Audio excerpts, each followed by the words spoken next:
everybody. Welcome to our Middle Georgia Spotlight. Very seldom, if any, have we ever had a legend in here on the program. But I think we got one today in the form of Alan Walden. Alan and his brother Phil changed music here in the Southland forever. How many years ago, Alan? Oh, gosh.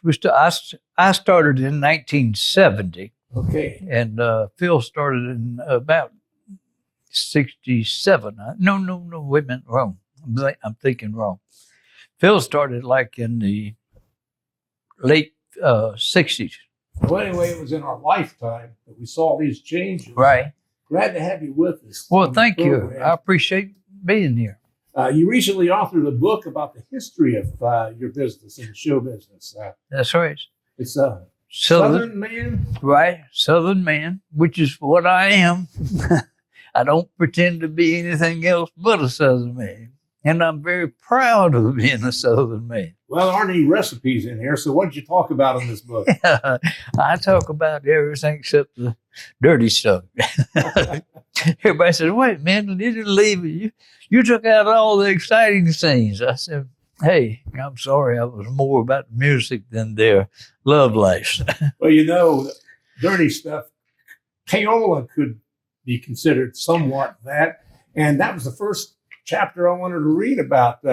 You were combining black Southern music and white music and all this together that had never been done pretty much before. That's so right. You had to get people to play those on the radio, didn't you? Yes. And how did you do that? You had to palm a $100 bill. And when I shake hands and say, hi, I'm Alan Walden. And that 100 would usually get their attention. And but I had a playlist of disc jockeys all over the country, and they all played my record. I mean, when I put one out, I had a record called "You Wants to Play" by a guy named Oscar Weathers. Most out of tune, dragging, no tempo, bad, and everything. They ended up promoting that record. It sold 100,000 copies. And it was a horrible record. What'd that cost you? It actually, I did have to do a little bit of payola in there. No, but we tried to keep it down as much as we could, you know. Oh yeah. But I mean, in New York, disc jockey tell you, man, give me $500. And you say, well, I ain't got $500 for this, you know. It's not in the budget. But Phil and I both were very popular among the black disc jockeys. They knew we were doing something to help black people. And I had a lot of friends. I mean, I had people come all the way from California just to meet me. And I did not mind going to work. I went to work some mornings at 6:30 in the morning and didn't leave until maybe 2 o'clock the next morning. Speaking of work, did you have a title? I had several. I was a personal manager, and I was also a booking agent. So I had licenses for both.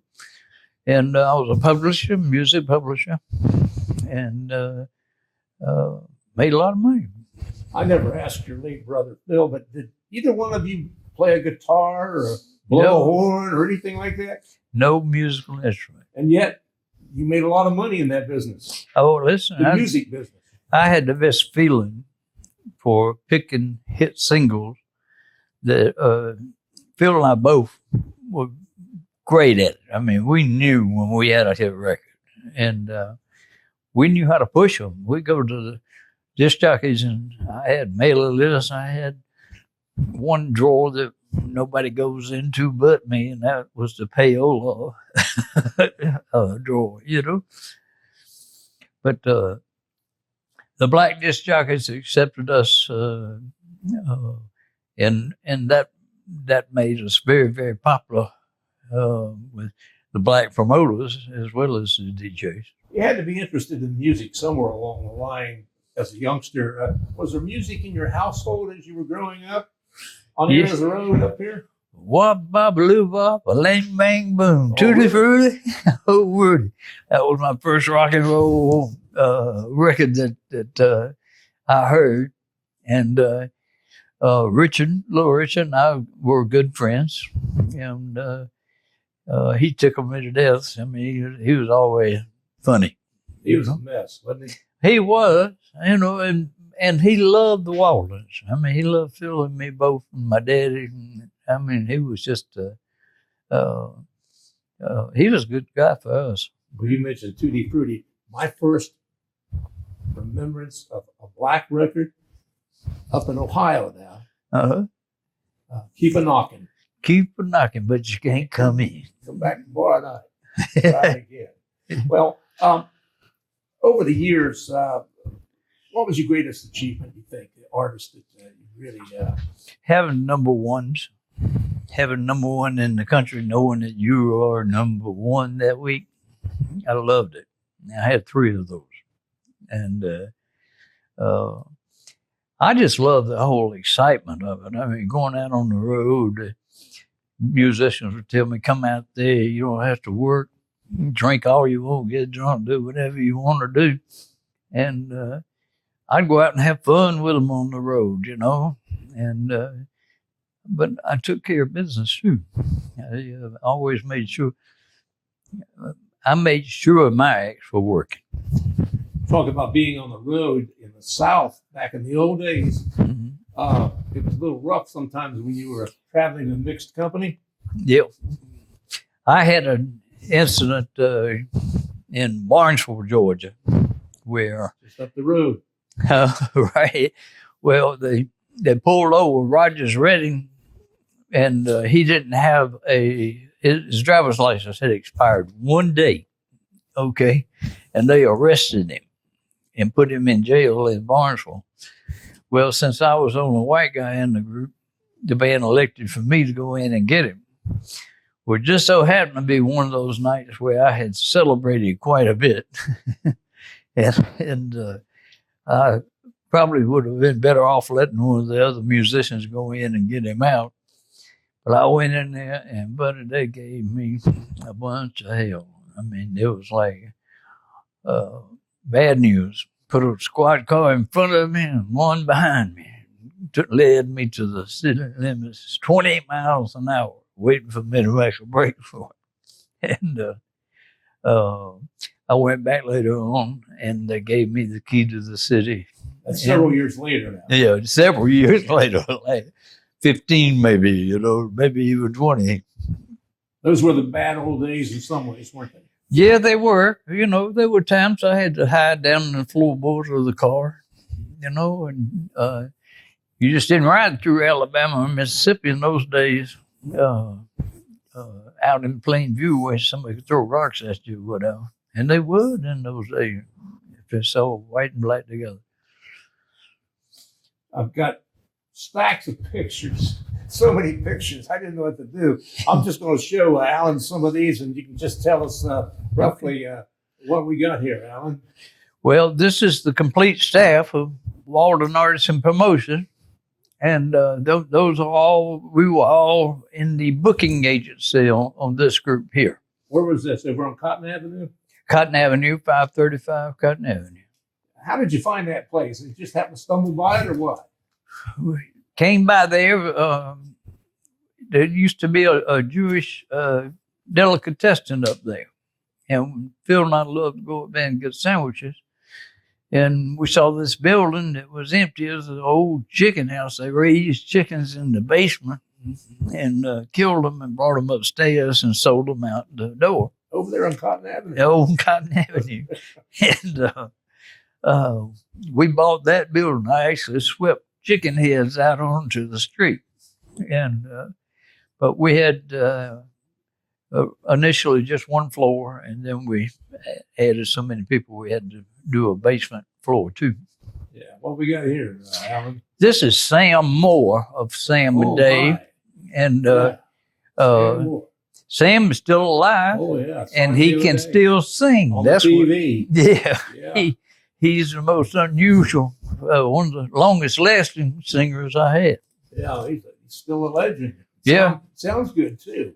How did you meet Sam? Actually, Phil met him down in Miami when he was down there to see our friend named Joe Gawkin, who was helped us with a lot of our music business. And He met them down there, and they came to make it. They had had 2 records out which were not hits, and we took them on, and man, they were a dynamite group. I mean, Sam and Dave, 2 of the best showmen that existed. They knew how to do steps, and they made it up on stage. They didn't sit down and rehearse that we're going to do this. It was all instinct with them, you know. And they took great pleasure in trying to burn Otis on stage. I mean, they would, and they could. They were a powerhouse. And all over the years, how many acts did you represent? 57. 57. Mm-hmm. And that's a lot of that's a lot of acts. A lot of phone calls. Can you imagine what Friday afternoon trying to get all those acts to the job on time?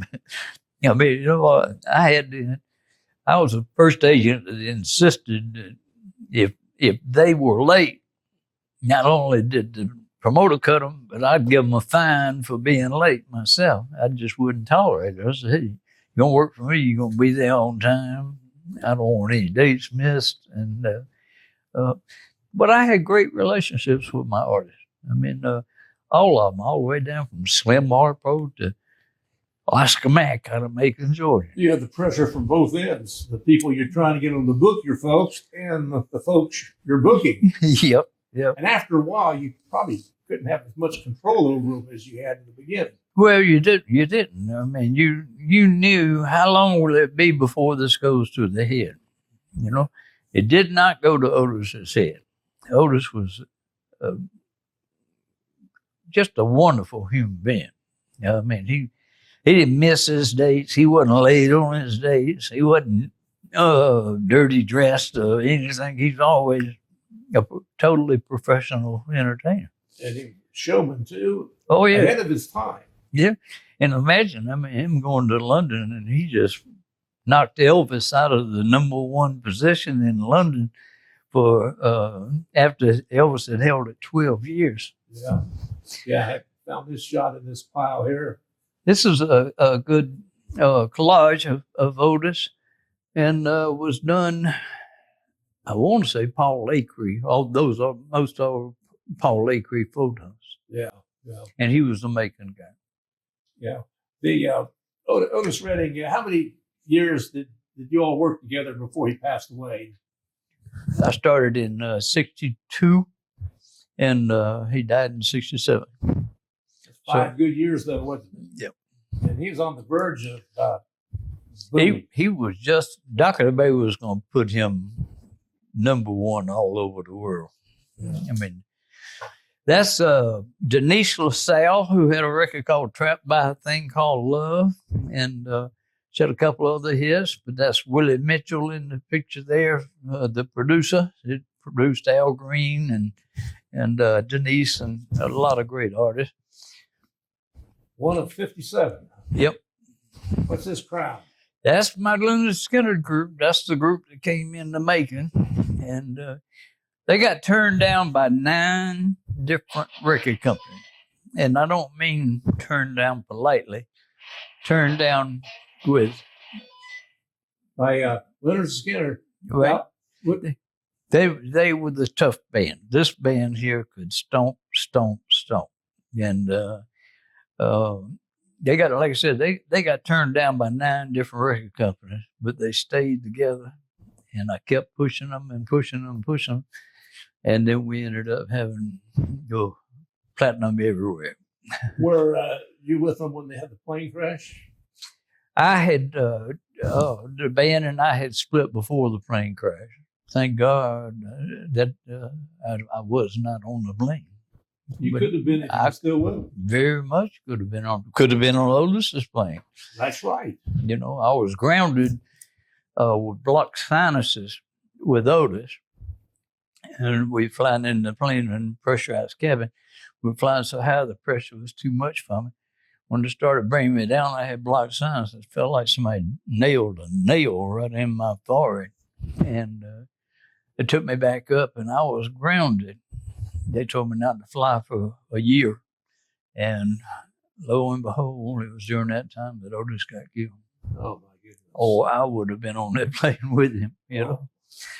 This is Speedo Sims on the left, and Speedo was the best road manager. He and Twiggs Linden were my two top road managers. But that's Arthur Conley sitting at the seat. We had a record with him called Sweet Soul Music. Do you like good music? Oh. Yeah, man. That's sweet soul music. Yeah, man. That's beyond a classic. Yeah. And Otis produced that. He did. You know, he produced Arthur. Otis was in a lot of phases of music business, not Oh, just yeah. on the stage. Yeah, listen, he was a arranger, a writer, a publisher, an artist, a singer, a musician. This is Jackie Avery, who was a songwriter that was around here. He didn't have but maybe a couple of small hits, but he worked here for quite a while. Is he the one that did Bigger Than Baseball? Yeah. I love that song. That's him. That's one of my all-time favorites. Yeah. It really is. It is a good A song. wonderful song. Yeah. Yes, it is. What crowd we have here? Well, this is the same group that we had outside of the building in another painting, but that is the Walden Arts and Promotion booking staff. Look like they got a golden record there. A couple of them in there, and ended up covering that whole wall. Those were great days, weren't they? Oh, That was what, in the 60s? 60. Yeah, the 60s. Yeah. Pre-Allman Brothers, before Yeah, they came up. before. Yeah. Here's one you. This is me with Percy Sledge when I had the #1 record in the nation, was When a Man Loves a Woman. And I worked with Percy for, probably 10 years at least. And he was a good friend. I mean, he and I never had an argument. Never. You know, I was telling you that when he appeared here in Macon, every time I ever saw him live, when he's on a stage, you feel like you know him. He has that, he just pulls you in with you. That's right. It seems like such a gentleman and everything. And it comes across that when he's doing his music. He was that way. The golden boy here. That's Gregory, Yeah. and that's Philip's wife, Melissa, and my daughter, Jessica. And Gregory was, of course, the leader of the Allman Brothers Band, and he was quite a singer, quite a writer. I have to say, everybody says, "Oh, you copied copied the Allman Brothers for Leonard Skinner." I said, "You're damn right." Took some of them, took some of Marcia Tucker, took some of Wet Willie too, you know. Jessica, I got to mention, I know Jessica. She's cutting trails herself. She's the president of our Greater Macon Chamber of Commerce. That's right. That's big time, Alan. She has great determination and ambition, and Jessica's smart as a whip. I mean, she has always amazed me since she was little. She has a tour of the music industry here in the Macon area. Oh yeah, she's worked for several of the newspapers that started up in Macon, and she's like I said, she's with the Chamber of Commerce now as the president, so she's doing pretty good. Yeah, she's into several things here. Here we go. That's me and my brother, and we were. That was when we shared that office that we were in there. We didn't have but one office for both of us. Who's the big brother and who's the little brother? I'm 3 years younger than him, and then we had an older brother who's 10 years older than me. Y'all, when you're young, did you have any idea about the music business, or when did it first hit you guys? Never dreamed I was going to get into the business. Even when Phil had started up the company, I didn't come to work right away. You know, I mean, he he waited till the day that before he left to go to Germany for 2 years.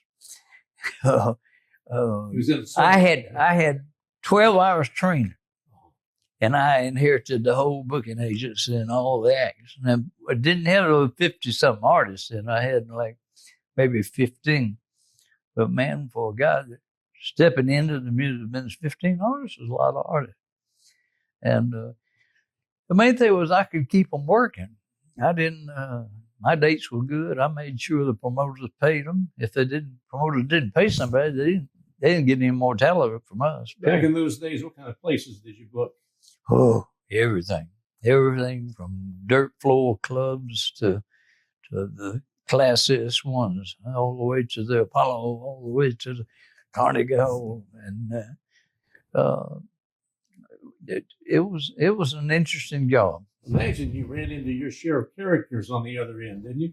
Huh? Your share of characters on the other end, not just the artists, but the booking. Oh yeah, out there. I did a little bit of it all, and it kept me busy all the time. But there were some years I was jumping up around $100,000 a year there for a while, and I'm still in my 20s. That was back when $100,000 meant something. That's right. $100,000 was almost like $1 million today. Yeah. That's the staff again, and Bobby Wallace, Tommy Porter, Art Hapner, Alex Hodges, Phil, and myself. You ever drive by the studio? I mean, not the studio down on Martin Luther King now, and up the offices were up here on Cotton Avenue. Right. What do you feel when you go by those places today? I get a little lonesome on Cotton Avenue. I lived there for a lot of years, and I'm still sentimental about it. I'll be glad when they finally get through restoring it and getting it back in. Yes. My beat when I was at WMAZ was at City Hall covering them. And I just walk across Carton Avenue and get in a different world every once in a while. Mike Hyland was the public relations manager when I was up there. Mike was a great guy. Oh, he was a good guy, really good guy. Enjoyed him. And sorry to hear about his passing 2 years ago. Yeah, one last one here. All right. This is a group picture of Hamp Swain, Otis Redding, Jimmy Hughes. That's Carolyn Brown, who was the secretary, Johnny Taylor, and myself and Phil. And that was quite a get-together, Well, I kept my artists together. We were like a family, and it was easy to get that done in those days. I personally knew some of these folks, and the Hamp Swing was one. Tell me about Hamp and your relationship with him. Yeah, my relationship with Hamp Swain he's one of my best friends. I mean, I loved Hamp Swain. He was a DJ He was a DJ and had a record shop and promoted some shows at the City Auditorium. But the main thing was he played those records. And he used to play my records. I could turn on the radio and say, okay, now you're going to hear I've Been Loving You Too Long, then you're going to hear, and I could name off what records Hamp was going to play next before he got there. You didn't have to always buy Hamp, though, did you? You didn't have to pay Hamp a lot of times. No, we didn't give him payroll, but we did let him on a part of the Otis Redding homecoming show. So he'd make a couple $1,000s from that, Yeah, Hamp was a class individual. Hamp Swain was one of the finest gentlemen I ever knew. I mean, he was polite every time you saw him. He was always good-natured. He'd do me in. He never turned me down on a favor. And I got him to play some god-awful records. I mean, but he made them sell. Along with Hamp over there at WIBB, Satellite Papa. That was a famous crew over there. Big Saul, and but Hamp and Satellite were the two big ones. They were the two main ones. Would you go in there and hang around a little bit with them? No, the station manager, Frost, I can't remember his first name, but he was so scared that I was going to give him some payola in his building, in his office. And I'm not dumb. I'm not going to display me giving payola. It's illegal, And but in those days, you had to live with that, And I'd have to go down and get somebody to go into the station and tell Hamp that I'm outside, so he could come outside because they didn't want me to come in there. They were scared I was going to pass some cash while I was there, and I did. In one way, that was good for the business. I mean, some of these black artists would have never gotten off the ground. That's right. If guys like you didn't know how to do it. That's right. And see, I'd get them to play free dates for them, and it was another way of payola. I'll give you a date, you get all the money from the gate, and I was good with this jockeys. This jockey loved me. Everything was good until the later years. There was a black association of gangsters that got involved with R&B and payola, and that's when Phil and I decided rock and roll time. When it was Otis was dead, and after he died, the R&B scene was not near as attractive. And I had more fun with Otis Redding than I did any other human being in my life, other than maybe my wife, And like I said, we did everything together. What do we got here? That's the group shot of everybody. Those starting on your left, Joan Boyett, she was a bookkeeper. Next guy was office manager. Next guy was Alex Hodges, Rosemary Chatfield. No, I'm sorry, Carolyn Brown, Rosemary Chatfield, Peggy Thompson, and Twigs Linden, and Sharon Soderbergh, and Phil. That's the staff. That was the whole staff at that time. What would most of these people do? What were their jobs? What were their jobs? Yeah. What kind of jobs did they have? Sure. To be honest, I don't know. when they came to work, I kept them busy. Yeah. You have any regrets over those years that maybe you could have done something differently, or? Sure. You always have second insight, hindsight, not insight, hindsight, and you wondered how stable it could be, and it could be awful unstable sometimes when you get the wrong acts. Yeah. I had acts that would come in, and man, I'd have $8,000 worth of bookings. Oh man, I'm sick. I gotta go in there. What they were drunk. Yeah. And I didn't tolerate that. I mean, if my ex missed a date, but they were barred. What brought up the idea of doing the book? A number of people. I'm trying to think who was. Of course, my wife was a big inspiration. My family,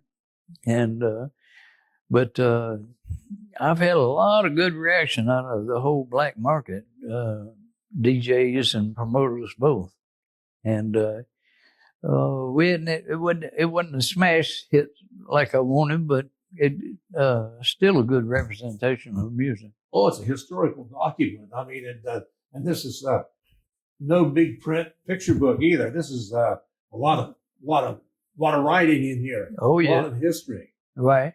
And you have a favorite chapter in here that you like doing better than others, maybe? Mostly the parts about Otis. Those were my favorite parts. I enjoyed reliving my life with Otis. My luck. Here, this is my era here. Machine Gun Ronnie Thompson and Staring Down Lester Maddox. I covered both those guys along with Capricorn Records. Right. You and Phil, Greg Allman in that crowd. And suddenly that's been a long time ago. Yeah. A lot of pictures too in the middle here. That's my first night in the nightclub out. That's the first time I went on the road with Otis, the top picture. And that was unusual for me. I mean, that was my first trip of staying in black hotels and black nightclubs, and I had a good time. I fit in, and I didn't have very many problems. Occasionally, might get some racial guy that might want to be straightened up. Now, all these years later, you see how things are in the business. It's totally different than the way you started. I don't even like the music. Yeah, my false teachers click. Oh, hope we beat that. Oh, the music. You don't like the music these days? I don't like the style of the music today. You know, and that's nothing unusual. You know, I love hard soul music. That's my favorite music over rock and roll or anything. Soul music's where my heart was. I love a song that's got all them gutsy feelings, you know. Sweet soul music. Sweet soul. Those hits you had back there are just as good today as they were back then. Yeah. Classic. And the way, give you an idea, the way Otis Redding said, I've been loving you. I mean, Otis could charm you in a second. How do they get a copy of this book these days? Can they contact you in any way? Yes, they can. I'm on Facebook. I have a page there, and my wife has a page, Tasha Walden, and it's in the a lot of the bookstores, and I hope one day it'll still may crack open and generate some real sale. Well, this is a forever book, believe me. Well, hey, Alan, appreciate you coming over and visiting us here my pleasure. We've talked about this for years. Well, we had COVID get in the way. Yeah, that's right. And maybe we can do it again someday. So, all right. Hopefully. Well, I certainly enjoyed it. And let's rock on. All right, rock on. Folks, thank you for being with us on our Little Georgia Spotlight program. I'm Ron Wildman over here at WMUB TV.